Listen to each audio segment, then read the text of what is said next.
Welcome to the Businessmen and Women of Color podcast. I am your host, Ann Alston, and it is once again my pleasure to bring quality programs to all of you.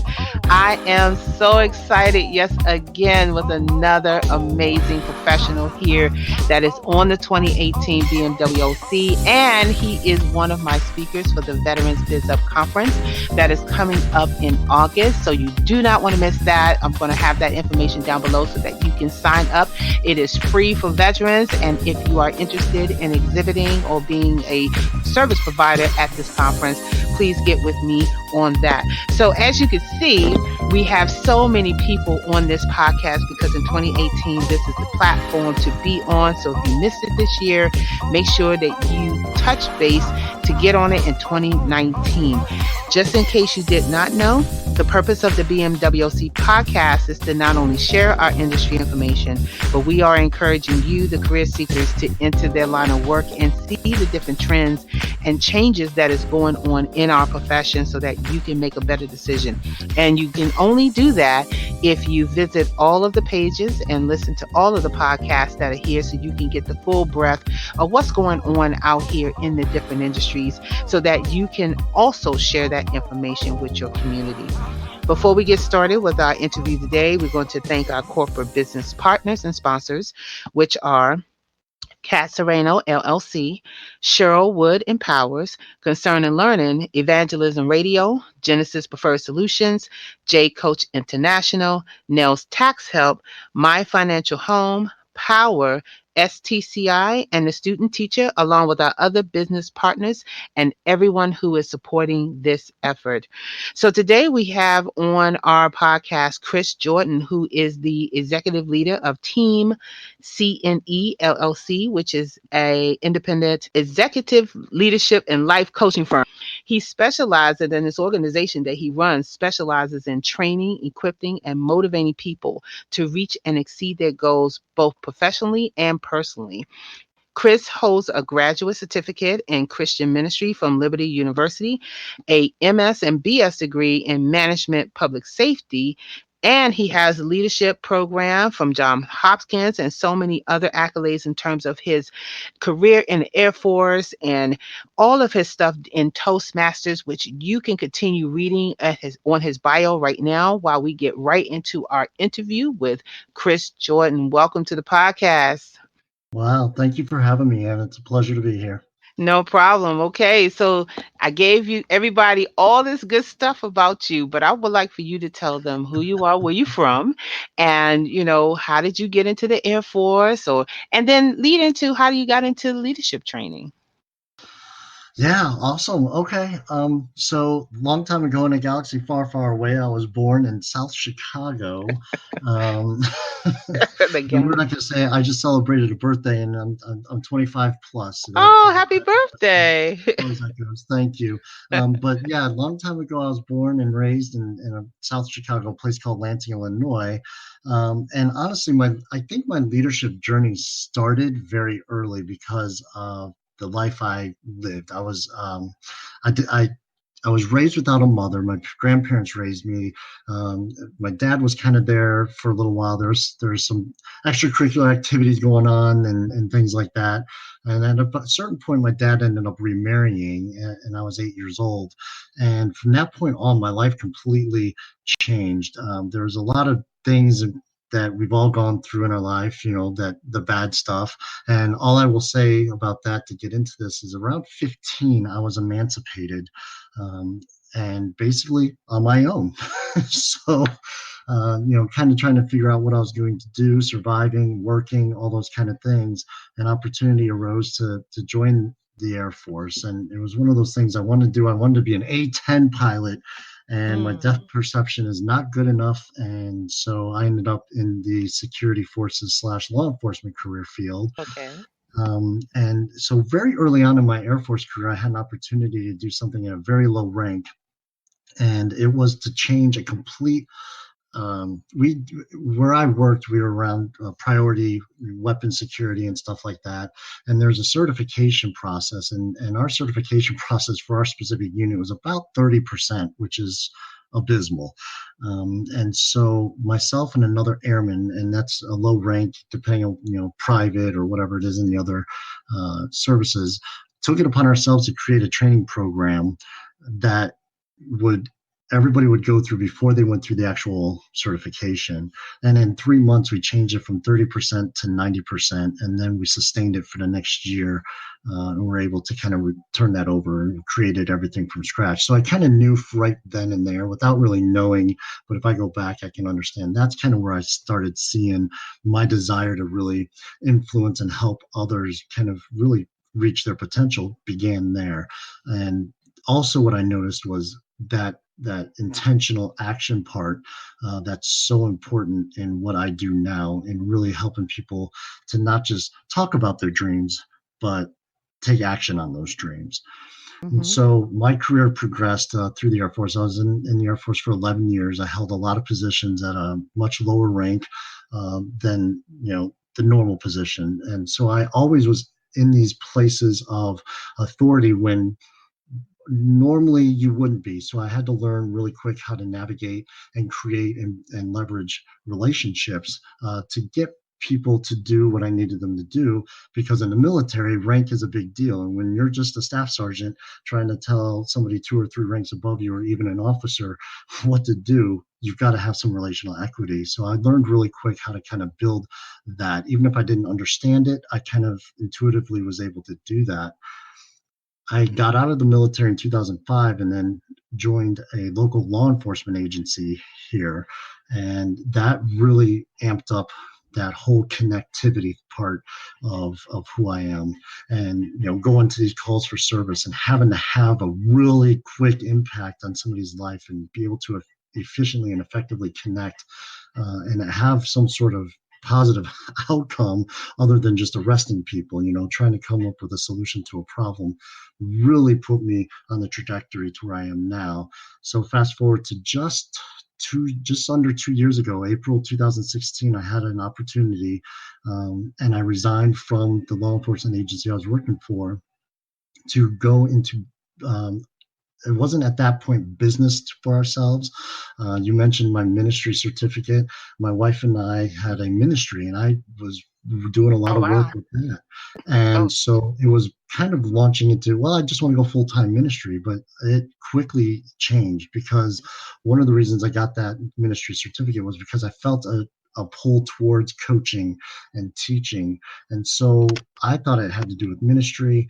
Long story short, I found John Maxwell certification program, signed up for that thinking it would help the ministry. And what that did is changed everything and refocused from ministry only into the leadership aspect. So it kind of brought both worlds together. Mm-hmm. And Okay. that's where kind of TEAM CNE evolved from. So that's kind of the long story short of how I kind of progressed to where I Mm-hmm. am ish. We officially You launched the say when you business. am-ish. What's Okay. that? you like ish?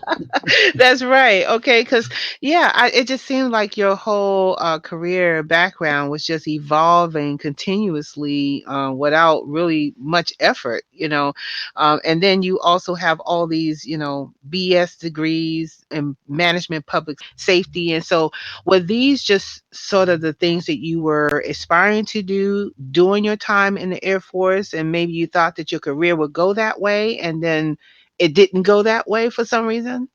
Yeah, originally in the Air Force, I was in Germany doing a lot of stuff, and it was time for me to leave Germany. You're only allowed in the military to stay certain places for so long. And we tried pulling every string we could because they were going to try to send me to Montana, and I'd already been in Wyoming, and I did not want to do that. So I ended up cross training into public affairs and going down to Florida. And I think I just kind of became unenamored with the military at that point. I ended up getting my community college and Air Force criminal justice and public affairs degrees done. I clept those out, so that was an amazing thing to have. And I think that I just kind of was done with the whole idea of military at that point. Just kind of I wanted to have more control in my life. You know what I mean? Yeah. And so I got out. Okay. I mean that's definitely understandable because it just seems like that once you found that you were in this box, it was time for you to start moving forward. And like any other career, you reach that glass ceiling and now you're looking to like what is the next step? What is the next goal? What is the next jump? And Mm. you kind of found that just going into the leadership. And when you found John Maxwell, how was that experience? Because we hear that term all the time. I'm a John Maxwell speaker. What exactly does that really mean? And who is John Maxwell? What that means is family. I'll be honest with you. It means that you have a group of people that are certified and your peers, but are also your mentors, are also your coaches, are also your teachers, and the wealth of knowledge and expertise that comes back and forth and with interaction in these moments that we're together at either these conferences or doing things together out here with some local John Maxwell certified coaches in the area that we do things with. It's just a constant kind of what you talked about, that constant evolution. It's you're always learning, you're always growing. Somebody's done something or heard something that you can learn from and you can develop from. And so, yeah, John Maxwell is just the guy is just absolutely amazing. The one draw that I had to John Maxwell during that time was the fact that he started off as a pastor, and believing that I was in some ministry environment, I was like, oh, so he was a pastor. How great is that? And it's leadership. But what I recognized really quick was, he did do great in that realm, but when he finally exploded with his career and with his leadership training and who he is as a speaker in this world was when he stepped away from the church and began really adding value to any and every person he possibly could, not just within the church, but in this world. So his impact is definitely felt around the world, but to be a part of it, to know that I can, talk to him on calls. I can go shake his hand and talk to him in person at our trainings, to know that I have a mentor and a friend who is at that level to pull from, and then, surround myself with others that do it too. It's so, I don't know. The word is just, there's no words to explain how just blessed I am to have that opportunity and to be a part of that group. So Nice, nice. And so you kind of took that and created your team, CNE, which what does CNE stand for? it's Chris and Emily. It's me and my wife. Nice. Awesome. Okay. So you kind of took that team CNE and created your organization. And then what was your experience after that? How was it just going out there, knowing that you're not in the Air Force, you're not in the law enforcement anymore, and so now you are a John Maxwell speaker. Share that experience of how you kind of took that forward. It is very scary because anybody who's ever been in a government, position, and I was in those positions total for, 22, 23 years. You have an umbrella over you. You're protected. You don't have to go out and market yourself, and you don't have to go out and sell yourself, and you don't have to do anything. You just do your job, and you're good. So now I was in a position where I had only me to rely on, really. You know what I mean? And what was I going to do? And I realized real quickly that I all that I learned about relational equity and connecting and doing all those things through that time, even though I was under that umbrella, I can now take that and use those tools I've been, like you said, maybe almost easily kind of thrown into, but turn them around and leverage them to start connecting with people around here, and start networking and finding those relationships that are going to develop and help me grow.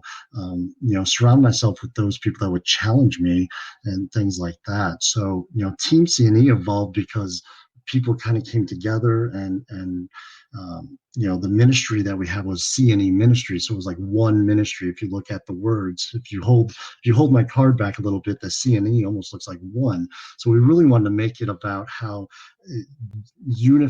about unity, about bringing people together, really, and saying, what, we all have, kind of the same goals. If you talk to people long enough, everybody has the same goals. They want to do better for their families. They want to make more money. They want to be more successful or get that, position. I mean, everybody wants to get better. But the trick I was realizing is a lot of people say these things, but they don't do them.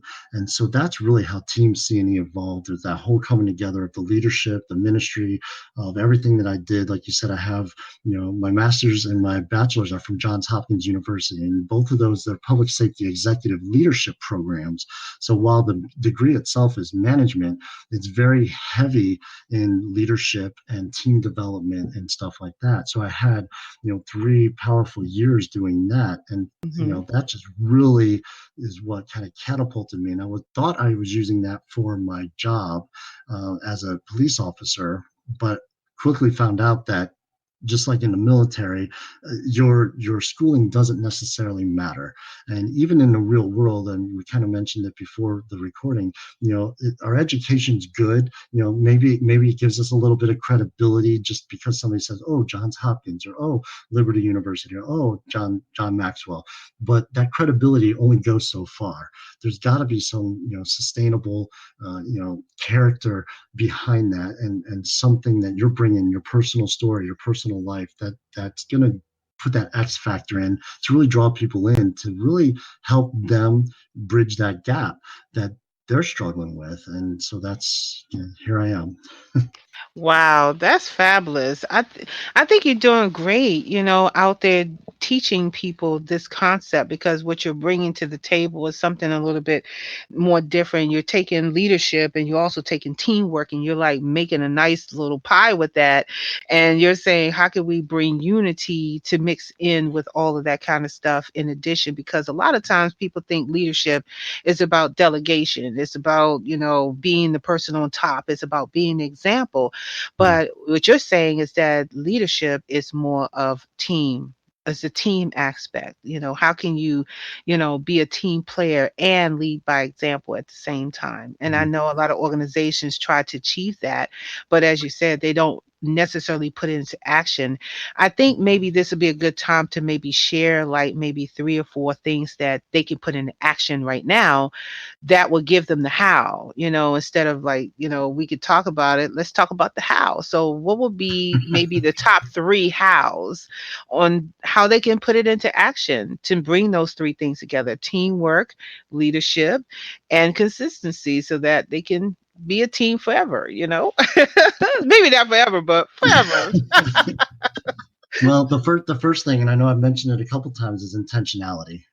You've got to not only just make a decision, but then you've got to intentionally act. A lot of people say, "Well, you've got to do something," and you're right. You do have to do something, but action in and of itself isn't going to do a lot. How many of us can agree that we are busy people, but we can be so busy and get absolutely nothing done?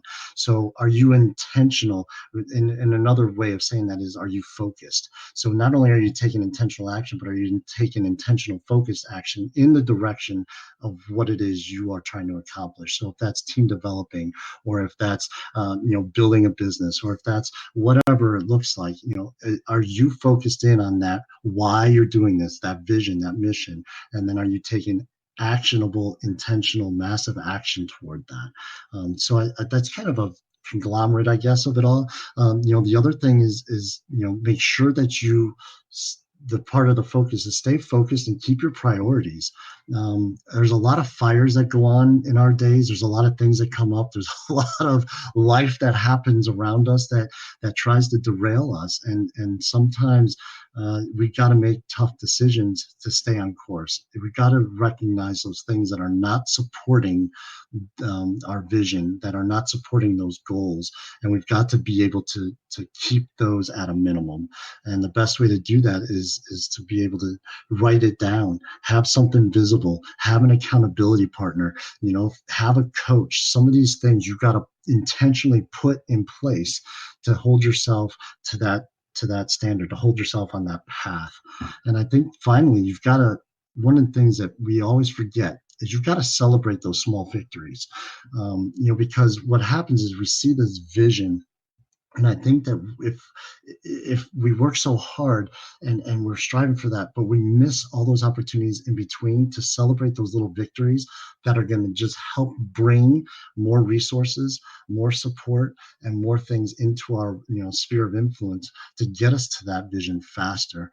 So take a moment every once in a while for yourself. One of the greatest teachings John Maxwell gave me, and I'm sure some of those other members, was 20% of every day you need to take for yourself. And I think I shared this with you on Facebook, where you intentionally take time for yourself, and you schedule that to make sure that you aren't getting saturated with all this other stuff, that you're doing what you need to do and stay in focus. So I guess that would be it, is intentional action, focused action, focused, prioritized action, and then make sure that you're celebrating those small victories along the way. Yeah, absolutely. And thank you for sharing those great tips. I think that is really awesome. So let's talk about a little bit more about activities that you're in right now. Are you in any conferences? I know you did one for men leadership that was, I think it was like last month, but and then you also have the Veterans Conference that's coming up, which you're going to be talking about leadership. If you want to Mm. give people a little snippet about what you're going to be talking about in the training session on the Veterans Biz Up, this would be a great time to talk about that too, so that we can get these people out there and get the information from you in person. Yeah, So definitely. absolutely. Well, Yeah. let me hit on the first conference, the He Leads conference, and that kind of ties. So all the stuff that we talked about kind of has culminated into me recognizing as a man our failure as men. You look at this world and it's just a mess, right? And ultimately, for me, it comes down to men not standing up and taking responsibility, being accountable, standing in the gap, and saying, you know what, as leaders, we are to take more of the blame and less of the accolades. And I think that we have failed to do that. A lot of it's a self-ish society. And so He Leads kind of came out of the whole, let's regain our heading. Let's start helping each other and hold each other accountable in some basic principles. So I talk about leadership and identity and intentionality and connection and accountability and service being probably one of the most important parts of this. And it's actually evolved into Inspired to Lead, which is a book I wrote. And when my wife and I were talking, a lot of the women that supported their men going to this conference asked about them. And so Inspired to Lead is going to be the next conference that ties into He Leads that we're going to be producing for men and women. And so that is that part of it. And now for the veterans thing, the thing that interested me is, obviously I'm a veteran.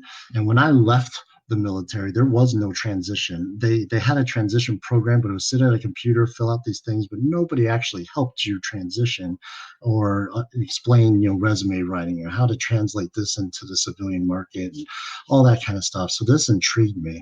And what I'm going to talk about is basically what I've talked about here: intentional action, bridging that gap from where you are here in the military or even just recently separated, and you're kind of trying to figure out, I want to go over there. I'm at point A right now, but point B is over there, and I don't know what to do to get there. So my time with them is going to be talking about, just what you said. What are those hows? We've got to identify what you want to do and then start taking intentional action towards those steps, staying focused, being able to develop the circles around us, the people around us that can support us and encourage us and even challenge us to go further than we thought possible. And so that's basically my talk, is that intentional action is that bridge from point A to point B for our veterans transitioning.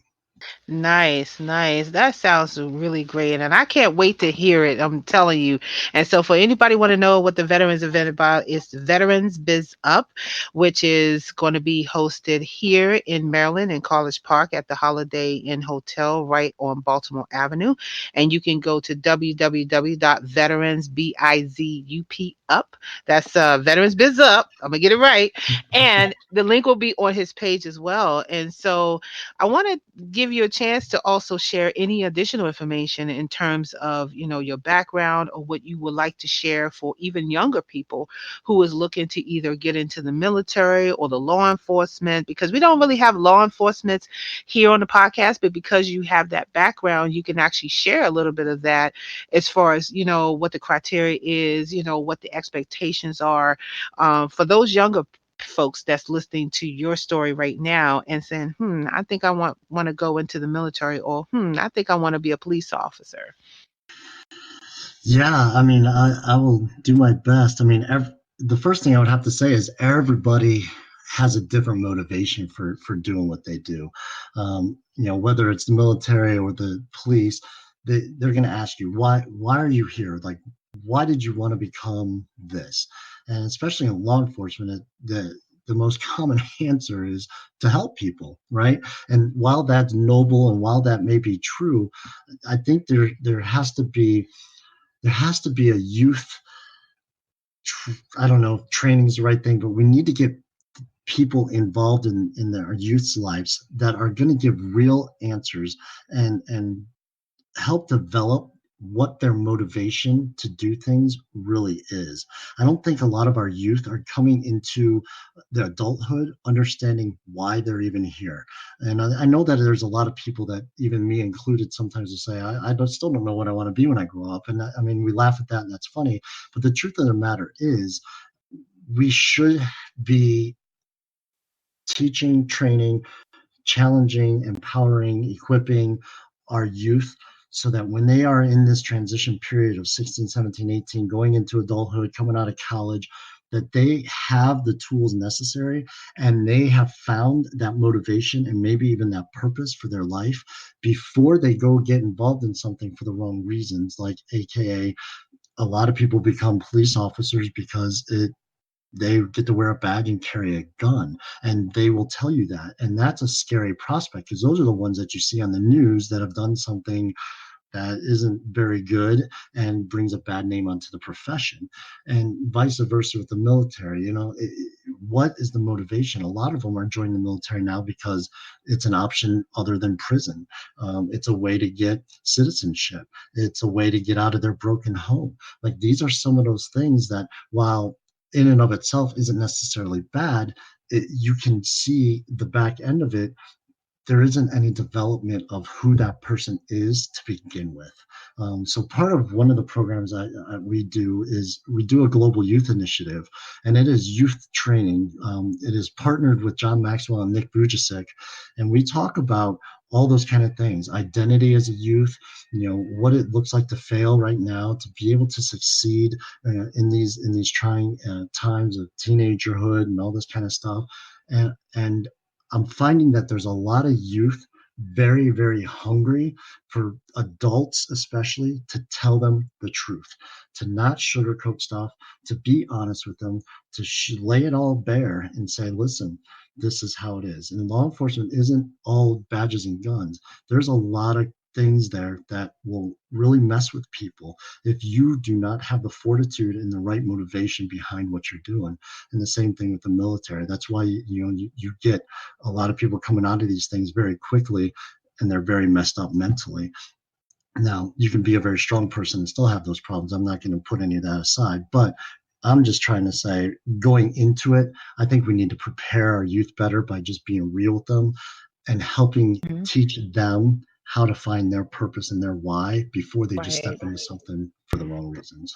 Right, absolutely, absolutely. So, just to kind of summarize everything you're saying, is basically the reason that you do what you do and you finding your purpose is really understanding who you are, making sure you know what you're walking into when Yeah. you're doing all this kind of stuff. And particularly if you're going into the Air Force or any kind of law enforcement, you are putting your life out there, you're putting everything you have out there. And especially Yeah. if you have a family, I have people who are in the military and have families, and I definitely feel the impact of that.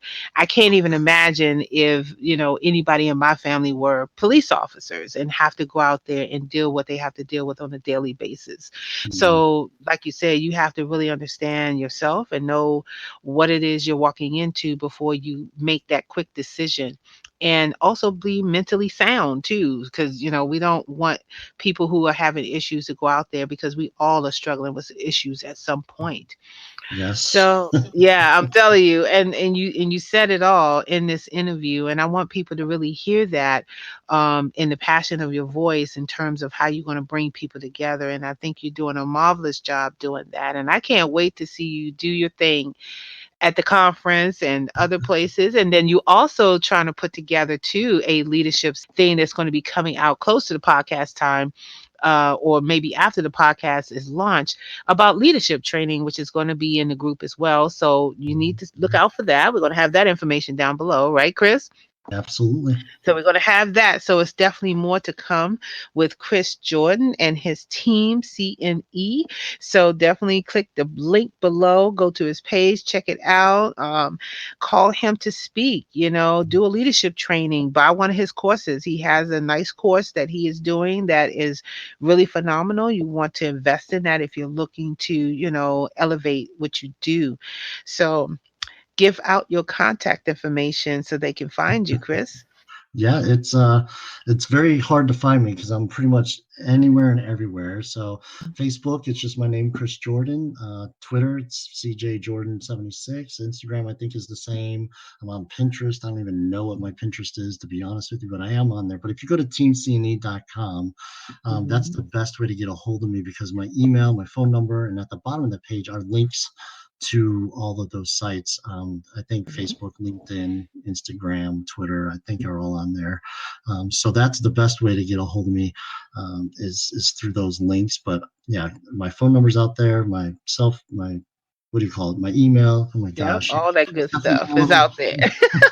Yeah, Well, look, yeah, that's right. So start with his webpage or click down the link below, because you know what? He is everywhere. Like you said, he can't even get it all out. But no, but I really want to thank you for being part of the movement to join this cause, because we are all small businesses and all folks of color. And I really enjoy doing this because it really opens my eyes to the different experiences that people have in their profession. And I really want to thank you for sharing yours today with us. oh, it's my pleasure, and I thank you for having me on here, and I mean, the whole point of all this for all of us is just to be able to add value to people. And I think, Anne, what you're doing is not just adding value to your, audience and even us, but it's just multiplying out, and you see that in the growth of your group. So kudos to you, and I pray that continues to just be blessed. Oh, thank you so much. Blessings to you guys as well.